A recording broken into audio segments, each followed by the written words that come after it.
Selamat pagi, siang, ataupun malam Bapak atau Ibu dosen mata kuliah II 3150, Sistem Multimedia, khususnya Bapak Yusef dan Ibu Atina selaku dosen yang mengampu Sistem Multimedia kelas K01. Perkenalkan, nama saya Diarisal Gaida dengan NIM 182200047 dari K01.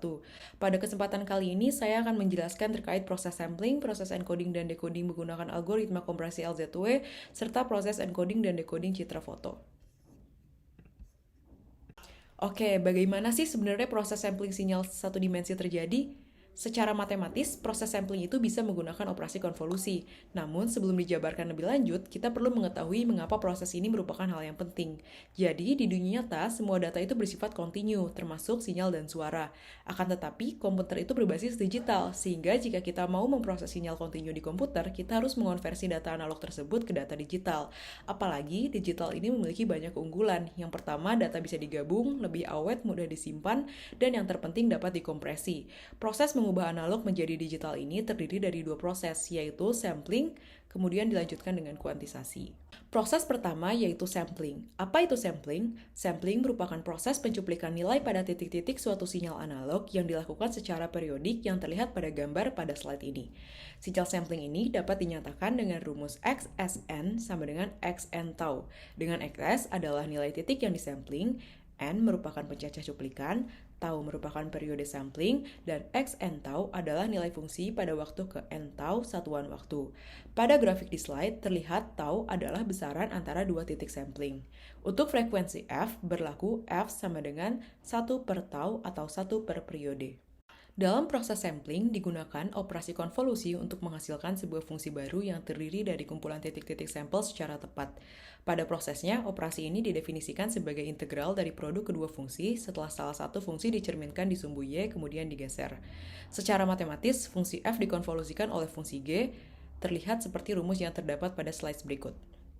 Perhatikan pada rumus matematis tersebut dilakukan pencerminan G tau menjadi G min tau, kemudian dilanjutkan pergeseran sebesar T menjadi G T min tau. Kemudian dilakukan perkalian dan integrasi antara kedua fungsi. Dengan begitu, proses konvolusi mencakup proses pencerminan, pergeseran, dan integrasi. Pada proses sampling, fungsi f menyatakan fungsi sinyal yaitu xt, sementara fungsi g adalah kereta fungsi impuls pt.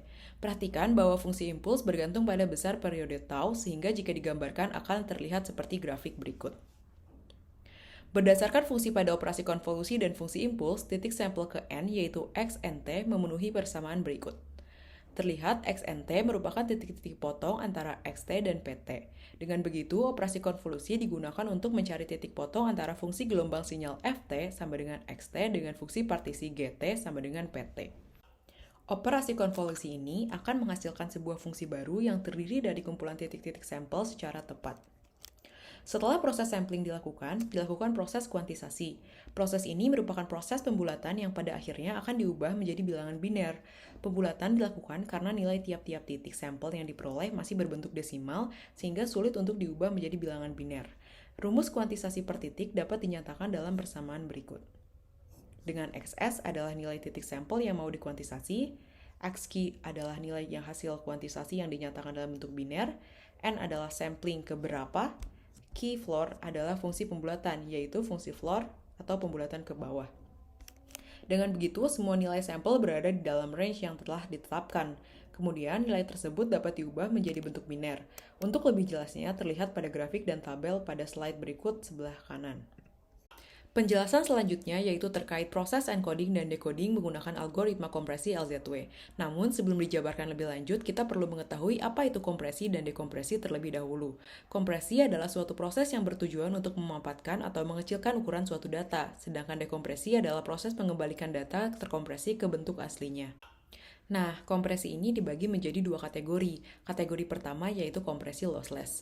Kompresi lossless merupakan kompresi data yang memungkinkan data asli dapat disusun kembali dari data hasil kompresi. Atau dengan kata lain, rasio kompresi tidak terlalu besar. Kompresi ini untuk memastikan semua data dapat dikembalikan ke bentuk semula. Contohnya adalah saat melakukan kompresi teks. Kita tidak boleh menghilangkan atau merubah teks saat proses kompresi dilakukan, meskipun hanya satu huruf saja. Nah, salah satu algoritma dari kompresi lossless ini adalah algoritma LZW. Kata LZW berasal dari tiga nama penemu algoritma ini, yaitu Lempel, Zipf, dan Welk. LZW merupakan algoritma kompresi yang berbasiskan kamus, di mana pendekatannya tidak menggunakan model statistik, namun mengidentifikasi adanya pola perulangan karakter. Kelebihan teknik kompresi LZW adalah kecepatan waktu kompresi yang sangat singkat dengan tingkat kompresi yang cukup baik, yaitu persentase penghematan yang relatif tinggi. Adapun algoritma proses kompresi atau encoding dan dekompresi atau decoding terlihat pada slides berikut. Adapun key point dari proses ini adalah yang pertama, mensubstitusi kumpulan karakter dengan suatu kode, melakukan kompresi dengan kamus, dan fragment teks digantikan dengan indeks dari kamus. Karena proses ini berbasis kamus, maka terdapat inisial kamus yang akan digunakan selama proses berlangsung. Untuk memperjelas tahapan proses ini berlangsung, berikut adalah contoh proses kompresi atau encoding menggunakan algoritma LZW. Untuk mempermudah, perhatikan algoritma, tabel, dan kamus yang terdapat pada slides berikut. Tahap pertama yang dilakukan adalah inisialisasi kamus. Pada contoh ini, untuk mempermudah inisialisasi kamus dilakukan dengan mengikuti urutan abjad. Misalnya, huruf A sama dengan 1, B sama dengan 2, hingga Z sama dengan 26.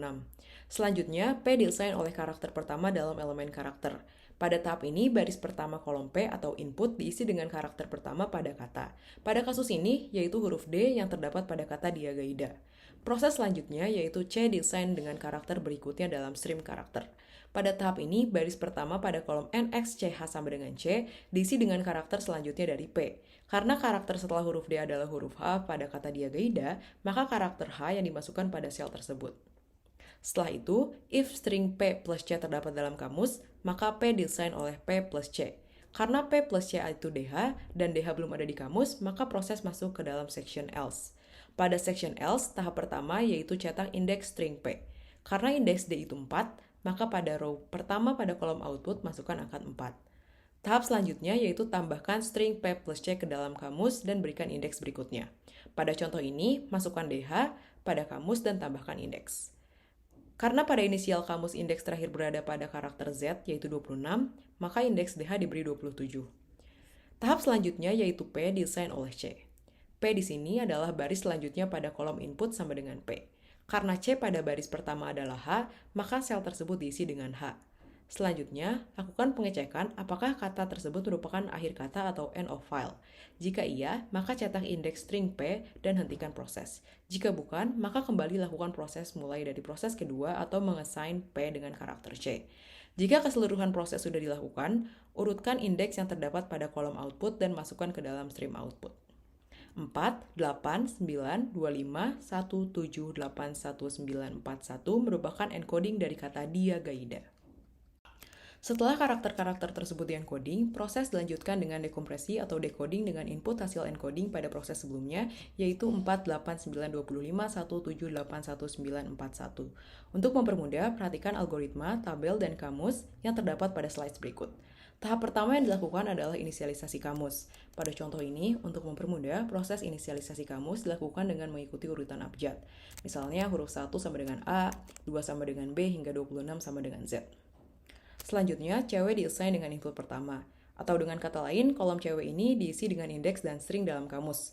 Pada contoh ini, cewek diisi dengan indeks pertama yaitu 4, yang mana 4 ini menunjukkan karakter D pada kamus sehingga kolom string pada cewek diisi oleh D. Selanjutnya, simpan string pada cewek ke output. Pada contoh ini yaitu D. Setelah itu, C diassign dengan karakter pertama dalam string cewek. Karena string dalam cewek hanya terdiri dari satu karakter, yaitu D, maka kolom C diisi dengan D. Selanjutnya, kolom PW diisi dengan karakter cewek. Karena kolom cewek yang baru terisi itu pada baris pertama saja, maka pengisian kolom PW ini dimulai pada barisan kedua dan pada baris pertama itu diisi oleh 0. Selanjutnya, isi kolom cewek dengan karakter selanjutnya pada stream input. Pada contoh ini yaitu 8. Kemudian, lakukan pengecekan if string cewek terdapat dalam kamus. String D sudah terdapat dalam kamus sehingga simpan string dalam cewek ke output. Selanjutnya, assign P dengan string yang terdapat pada PW. Pada contoh ini adalah H. Serta assign C dengan karakter pertama dari string cewek. Karena string dalam cewek hanya terdiri dari satu karakter, yaitu H, maka kolom C diisi dengan H. Selanjutnya, tambahkan P plus C ke dalam kamus juga dengan indeksnya, yaitu DH dengan indeks 27. Tahapan berulang dilakukan dengan mengulang mulai dari tahap 5 hingga ditemukan end of file atau indeks terakhir. Adapun output akhir dari proses decoding ini adalah sesuai dengan data atau kata awal yaitu Diagaida. Oke, kategori kompresi lainnya adalah kompresi lossy. Kompresi lossy merupakan kompresi yang memungkinkan data yang diperoleh berbeda dari data aslinya, tetapi perbedaan itu cukup dekat atau tidak signifikan. Metode ini paling sering digunakan untuk kompres data multimedia seperti gambar. Format kompresi lossy mengalami generation loss, yaitu jika mengalami proses kompresi-dekompresi berulang kali, maka akan menyebabkan kehilangan kualitas secara progresif. Salah satu proses kompresi lossy adalah transform coding. Contoh aplikasinya adalah transformasi sinyal gambar menjadi bentuk lain. Dalam aplikasinya, proses transformasi tersebut menggunakan discrete Fourier transform dan juga discrete Gaussian transform. Langsung saja masuk ke dalam proses encoding dan decoding citra foto. Pada input pertama yaitu mengimport library atau modul yang diperlukan. Adapun library yang diperlukan yaitu CV2, NumPy, Matplotlib, dan juga SciPy. Pada input kedua, berisi kode untuk membaca gambar yang akan dikompresi dan didekompresi.